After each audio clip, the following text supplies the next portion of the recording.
కేసీఆర్ తనను తాను ఒక చక్రవర్తిలా రాజులా భావిస్తుంటాడు. ఒక్కసారి ఎవరిపైనైనా ఆయనకు నెగటివ్ అభిప్రాయం పడితే ఇంకా అంతే, అది ఎన్నటికీ మారదు. కేసీఆర్ తో కవిత బంధం ఇక అతికే అవకాశమే లేదు అని బీజేపీ నేత ఈటెల రాజేందర్ సంచలన వ్యాఖ్యలు చేశారు. ఆదివారం ఓ మీడియా సంస్థకు ఇచ్చిన ఇంటర్వ్యూలో ఈటెల ఈ వ్యాఖ్యలు చేశారు.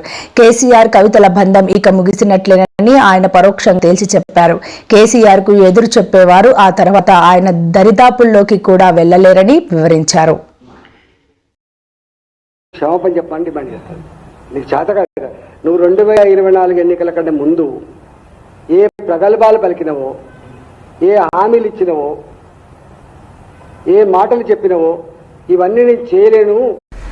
కేసీఆర్ గారి చుట్టూ కొన్ని దయ్యాలున్నాయి, వాళ్ళ వల్ల కేసీఆర్ గారి చుట్టూ కొన్ని దయ్యాలున్నాయి, వాళ్ళ వల్ల చాలా నష్టం జరుగుతున్నది. పార్టీలో ఉండేటటువంటి నాకు, నేను కేసీఆర్ గారి కూతుర్ని, అంతరంగికంగా నేను రాసినటువంటి లేఖనే బయటికి వచ్చిందంటే మరి ఇతర సామాన్యుల సంగతి, ఇతరుల పరిస్థితి ఏంటి పార్టీలో అన్నది ఇవాళ చర్చ జరగాల్సినటువంటి అవసరం